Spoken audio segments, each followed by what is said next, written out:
আসসালামু আলাইকুম এভরিওয়ান। আমি Eva and welcome to Eva's lifestyle. আশা করছি সবাই ভালো এবং সুস্থ আছেন। আলহামদুলিল্লাহ আমরাও ভালো আছি। তো বরাবরের মতো আরও একটি নতুন ব্লগ আপনাদের সাথে শেয়ার করতে যাচ্ছি। আশা করছি আমার আজকের ব্লগটিও আপনাদের কাছে ভালো লাগবে। গতকালকে সন্ধ্যা থেকে আবারও একটু শীত পড়া শুরু হয়েছে। তো আমার একটু মাথা ব্যথা করছিল। তো আমার যখন শীত করছিল তো আমি ভেবেছিলাম হয়তো বা মাথা ব্যথার জন্য একটু জ্বর ফিল হচ্ছে, আর এর জন্য বুঝি আমার শীত করছে। পরে দেখি যে আরএমও বলছে যে এখন কেন জানি শীত করছে। তো ওর কথাটা শুনে তখন ভাবলাম যে না, আসলেই মনে হয় আবারও একটু শীত পড়া শুরু হয়েছে।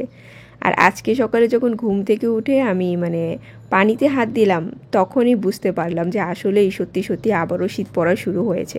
তো কয়েকদিন আগেও পানিটা কিন্তু একটু নর্মাল হয়ে গিয়েছিল, অত বেশি একটা ঠান্ডা ছিল না। কিন্তু আজকে দেখলাম যে আবারও আগের মতো একটু একটু করে ঠান্ডা হওয়া শুরু হয়ে গিয়েছে।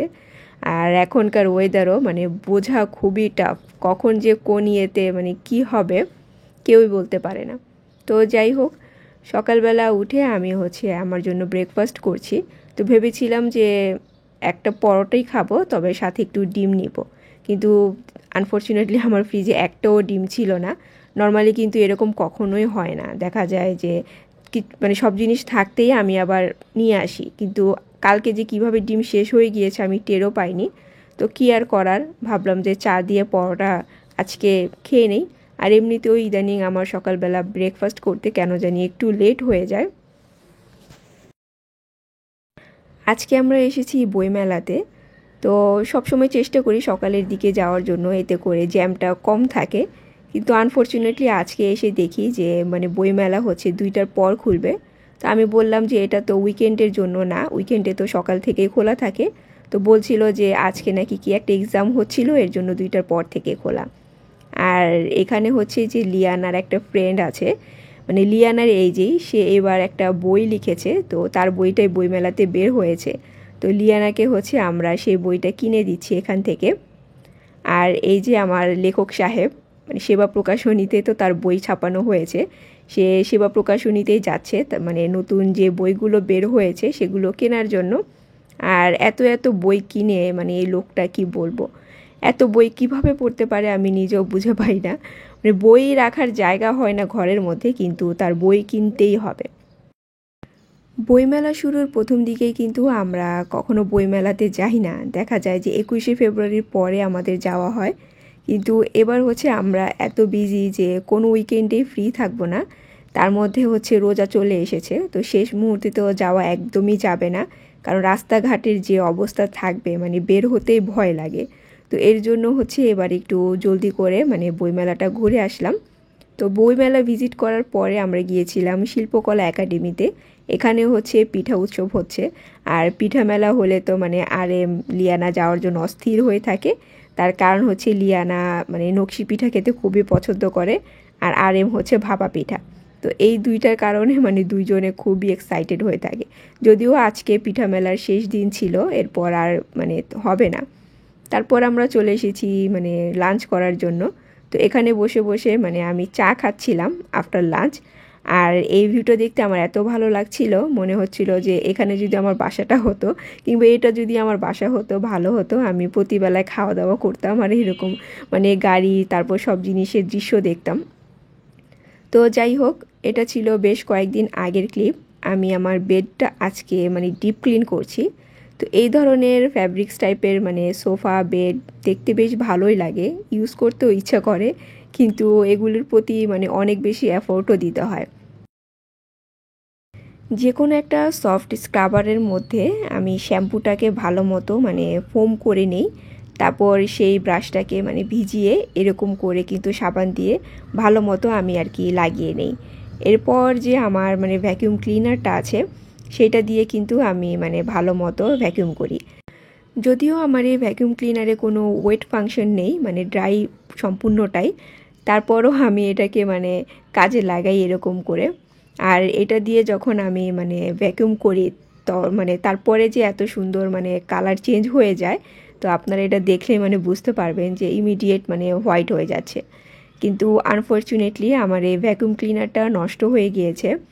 আর এটা যেহেতু আমি বললাম যে বেশ কিছুদিন আগের ক্লিপ, তো আমার এটা হচ্ছে কর্ডলেস ছিল আর হচ্ছে চার্জে তো ইউজ করতে হতো।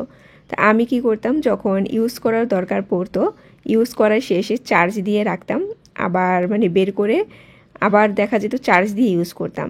কিন্তু মাঝখানে যে মানে একটা ব্যাটারি ড্রেন হয়ে গেলে যে একটা চার্জ দেওয়ার ব্যাপার, সেটা কিন্তু আমি করতাম না, যার কারণে এটার ব্যাটারিটা নষ্ট হয়ে গিয়েছে। মানে চার্জ হতে চায় না, এমনি কানেকশন ঠিকই পায় কিন্তু চার্জ হয় না। তো আমি হচ্ছে সিঙ্গারের বেশ কয়েকটা শোরুমেও গিয়েছিলাম, ভাবলাম যে ব্যাটারিটা কিনে নেই, কিন্তু পরে দেখলাম যে না, মানে কোনো ব্যাটারি পাওয়া যায় না। তো আর কি করার, মানে ব্যাটারি যেহেতু পাওয়া যায় না তার মানে হচ্ছে পুরো ভ্যাকুয়াম ক্লিনারটাই আমার ইউজলেস। তো আমি এত স্লিম ফিগারের একটা ভ্যাকুয়াম ক্লিনার খুঁজে মুজে বের করে কিনলাম মানে রাখার সুবিধার্থে, কিন্তু আর কোনো কাজেই দিল না। তো ভাবলাম যে সেকেন্ড টাইমে আমি আর এই ভ্যাকুয়াম ক্লিনারটা কিনবই না, কারণ যেটা আবার নতুন করে মানে কি বলে ঠিক করে ইউজই করা যায় না, তাহলে এটা কিনে আর কি হবে। ভ্যাকুয়াম ক্লিনারে কিন্তু বেশ কিছু ফাংশন থাকে, তো আমি যখন কিনেছিলাম তখন এত কিছু খেয়াল করিনি। আমার রাখার সুবিধার কথা চিন্তা করে এবং কাজের সুবিধার কথা চিন্তা করে আমি এটা নিয়েছিলাম। পরে দেখলাম যে শুধু ড্রাই অপশনের ভ্যাকুয়াম ক্লিনারটা নিয়ে কাজ নেই, আমার হচ্ছে মানে সব কিছু করা যায় এরকম একটা ভ্যাকুয়াম ক্লিনার কিনতে হবে, এর জন্য আমি আর এটা কিনিনি। তো সেদিন আমি নূরজাহান মার্কেটে গিয়েছিলাম আমার বাসায় পরার টি শার্ট কেনার জন্য। আসলে এখনও তো ওইরকম করে সামার মানে হয়নি, মানে গরম পড়েনি অ্যাকচুয়ালি, তো দেখা যায় সব জায়গায় এরকম মানে বাসায় পরার টি শার্টগুলো অ্যাভেলেবেল না। তো এর কারণে হচ্ছে আমাকে নূরজাহান মার্কেটের ভিতরে গিয়ে তারপর মানে টি শার্টগুলো কিনতে হয়েছে। আর এই যে আমি আজকে মানে চলে এসেছি আবার একটা ভ্যাকুয়াম ক্লিনার কেনার জন্য। আমি রোজা উপলক্ষে কিছু টুকিটাকি জিনিস কিনেছি, তো সেগুলো আপনাদের সাথে শেয়ার করছি। এটা হচ্ছে একটা চপিং বোর্ডে আর কি বলতে পারেন।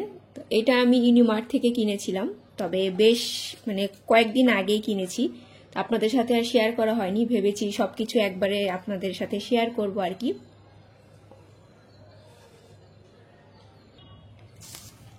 তারপরে এই ট্রেটাও কিনেছি আমি, তবে এগুলো হচ্ছে রিসেন্ট কেনাকাটা, এগুলো কিন্তু আগে কিনিনি। এটা আমি হচ্ছে নিউ মার্কেট থেকে কিনেছি। এই বেবি চপিং বোর্ডটাও কিনেছি, মানে এটা হচ্ছে একটা পিজা ট্রে। তো আমি জানি না কি করব এটা দিয়ে, কিন্তু দেখে ভালো লাগলো তাই কিনে নিয়ে আসলাম। আর আমার যে অয়েল জারটা ভেঙে গিয়েছিল, তো এবার গিয়ে এই অয়েল জারটাও নিয়ে এসেছি। এটা হচ্ছে আপনার পরোটা ভাজার জন্য এত কাজে আসে যে কি বলবো। তো এটা হচ্ছে পরোটা কিংবা কম তেলে কিছু ভাজার জন্য মানে পারফেক্ট পরিমাপ মতো আর কি তেলটা বের হয়।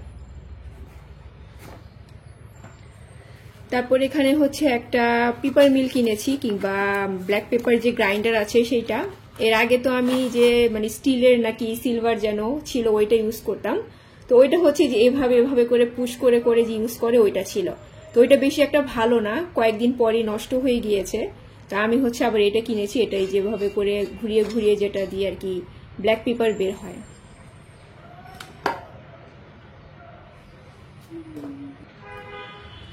আর এই কাপটা আমি এতদিন ধরে নিতে চাচ্ছিলাম, কিন্তু মানে অনলাইনে হচ্ছে এটার প্রাইস মনে করেন আপনার কত 350 থেকে 400 টাকা করে সেল করে।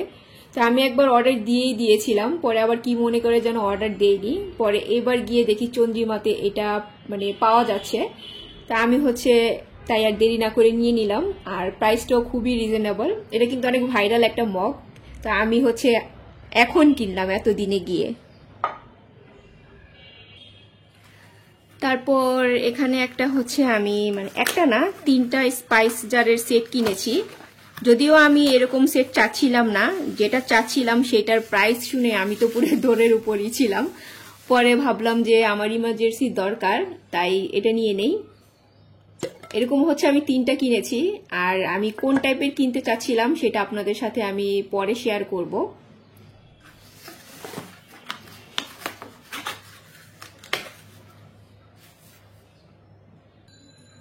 আর এখানে আমি এটা যেটা কিনেছি এটা আমার এত বেশি পছন্দ হয়েছে, মানে বলতে পারেন যে ইনস্টাগ্রামে হচ্ছে এই টাইপের জিনিস দিয়ে ভরা, তো ইনস্টাগ্রাম দেখে দেখে মাথা নষ্ট হয়ে যায়। আমি হচ্ছে এটা দামাদামি করে চলে গিয়েছিলাম, ভেবেছিলাম যে আর নিব না, কারণ প্রাইসটা একটু বেশি চাচ্ছিল। পরে পুরো নিউ মার্কেট চন্দ্রিমা ঘুরেও আমি এই জিনিসটা আর কোথাও খুঁজে পাইনি। পরে আবার মানে উনি যে দাম বলেছে সেই দাম দিয়ে এসে আমাকে এটা নিতে হয়েছে। মানে আমার এত ভালো লেগেছে। আগে দেখা যেত প্রায় সময় আমি মানে সামান্য কিছু টাকার জন্য জিনিসপত্র রেখে চলে আসতাম, কিন্তু ইদানিং হচ্ছে আমি আর সেই কাজটা করি না, কারণ বাসায় আসার পর আফসোস করতে করতে জীবন শেষ হয়ে যায়। তো ভাবি যে এখন আর এই কাজ না করে কিছু টাকা বেশি হলেও আমি সেই টাকা দিয়ে কিনে নিয়ে চলে আসি। তো এটা দিয়ে হচ্ছে আমি রোজার সময় জুস সার্ভ করব। খুবই কিউট একটা জিনিস, কিন্তু আমি মানে জিজ্ঞেস করতে ভুলে গিয়েছি অ্যাকচুয়ালি এটা কি হিট প্রুফ কিনা। এটা একটু এভাবে আপনাদেরকে দেখিয়ে দেই। এত সুন্দর, মানে আপনাদের কাছে কেমন লাগছে আমি জানি না, কিন্তু আমার কাছে কিন্তু ভীষণ ভালো লাগছে। এই হচ্ছে রোজা উপলক্ষে কিচেনের জন্য আমার টুকিটাকি কেনাকাটা। আসলে কেনাকাটার তো কোনো শেষ নেই, মানে চলতেই থাকবে। আমি এখানে খেসারির ডালের পরিমাণটা একটু বেশি নিয়েছি, আর বুটের ডাল নিয়েছি খুবই সামান্য। তারপর 3-4 ঘন্টা ভিজিয়ে রেখে সামান্য হলুদ, লবণ, ধনিয়া গুঁড়া, কাঁচা মরিচ আর হচ্ছে আদা কুচি দিয়ে ডালটাকে একদম ভালো মতো এরকম মানে সিদ্ধ করে নিয়েছি, যেন কোনো পানি না থাকে আর কি গায়ে, মানে ডালের গায়ে। এরপর বেশ কিছু ধনেপাতা আর পুদিনা পাতা কুচি দিয়েছিলাম। এখন হচ্ছে আমি সরিষার তেল দিয়ে দিলাম। তারপর সবগুলোকে এখন আমি হচ্ছে একটু ভালো মতো মানে মেখে নিব। এমনভাবে মেখে নিতে হবে যেন ডালগুলো একদম ভেঙেও না যায়, আবার কি বল আস্ত থেকে না যায়, এরকমভাবে আর কি মাখতে হবে। আচ্ছা, আজকে হচ্ছে আমি ডাল রুটি বানানোর প্রিপারেশন নিচ্ছি। তো সেদিন তো বাসায় গিয়েছিলাম, মানে নিউ মার্কেটের ওইখানে শপিং করতে গেলে হচ্ছে আমি বাসায় যাই মোস্ট অফ টাইম, কারণ ওইখান থেকে আমি আমার ছোট ভাইকে নিয়ে তারপর যাই। আর তো সেখানে বাসায় আসার পরে ডাল রুটি মানে আনিয়েছিলাম খাওয়ার জন্য। তো নর্মালি তো ডাল রুটি বেশ ভালো লাগে, আর পুরান ঢাকার খুবই ট্র্যাডিশনাল একটা খাবার। তো খাওয়ার পর হচ্ছে মানে এত মজা লেগেছিল, তো ভাবলাম যে কেননা বাসায় ট্রাই করি। কিন্তু বাসায় যে আমি ট্রাই করব, আমি একটা রেসিপিও মানে ইউটিউবে ভালো মতো খুঁজে পেলাম না। মানে বলতে গেলে ডাল রুটির কোনো রেসিপি মানে ইউটিউবে নেই। এখন কি করার, মানে নিজের মতো করে যে খেয়েছিলাম ওইটার টেস্ট চিন্তা করে তারপর বানিয়েছি। তবে এখানে যে আমি হলুদের পরিমাপটা দিয়েছিলাম, মানে হলুদ যতটুকু দিয়েছি হলুদের পরিমাণটা একটু বেশি হয়ে গিয়েছে, মানে খুবই সামান্য দিয়েছি তারপরও বেশি হয়ে গিয়েছে। তো আপনারা হচ্ছে হলুদ খুবই কম দিবেন, নয়তো হলুদের একটা স্মেল থেকে যায়। যদিও আমার অত একটা বেশি লাগেনি, কিন্তু মানে সে আর কি খেতে পারছিল না। তার কাছে হচ্ছে এলাচ আর হলুদ এই দুইটা একদমই ভালো লাগে না, কোনো কারণে স্মেল যদি পায় তখন মানে তার খাওয়া বন্ধ হয়ে যায়। তো যাই হোক, তারপর চালের মানে আটা যেভাবে আর কি করতে হয় ওই রকম করেই করে তারপর এই যে কীভাবে করে নিচ্ছে এটা তো দেখতেই পারছেন। আর এই ডাল রুটির সাথে সবাই হয়তো বা কম বেশি পরিচিত।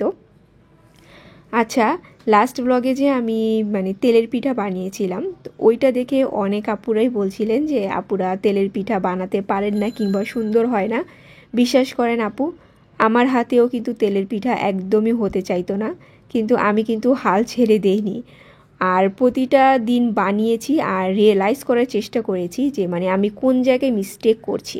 তো আপনি যখন এই জিনিসটা বুঝতে পারবেন যে আপনি হয়তো বা এই জায়গাটাতে মিস্টেক করেছেন, তো সেটা যদি পরবর্তীতে আবার সলভ করবেন, দেখবেন যে অনেকখানি হচ্ছে আপনি রিকভার করতে পেরেছেন। তো আমি হচ্ছে এরকম করে করে থার্ড টাইম যখন আমি তেলের পিঠাটা বানিয়েছি, তখন গিয়ে কিন্তু আমার তেলের পিঠাটা পারফেক্ট হয়েছে। যদিও দেখতে অত বেশি একদম সুন্দর হয়নি, কিন্তু যতটুকু হয়েছে মাশাল্লাহ বেশ ভালোই হয়েছে। তো আপনারাও যখন আপনাদের মিস্টেকগুলো বুঝতে পারবেন, তখন কিন্তু আপনারাও পারফেক্ট তেলের পিঠা বানাতে পারবেন। আর এটা বানাতে গেলে আপনার হচ্ছে যে ব্যাটার, তারপর হচ্ছে চুলার ফ্লেম, এই দুইটা জিনিস হচ্ছে আপনাকে পারফেক্ট অবশ্যই জানতে হবে, তাহলে পারফেক্ট বানাতে পারবেন। তো আপনাদের সাথে কথা বলতে বলতে আমার ডাল রুটিটাও রেডি হয়ে গিয়েছে। সেদিন আমি ডিনারের জন্য ফ্রাইড রাইস আর চিলি গার্লিক স্যামন করেছিলাম। তো রেসিপি আর শেয়ার করলাম না, জাস্ট একটু রেকর্ড করেছি আপনাদেরকে দেখানোর জন্য। আর আজকে আমি এখানেই বিদায় নিয়ে নিব। Take care and always love yourself. আল্লাহ হাফেজ।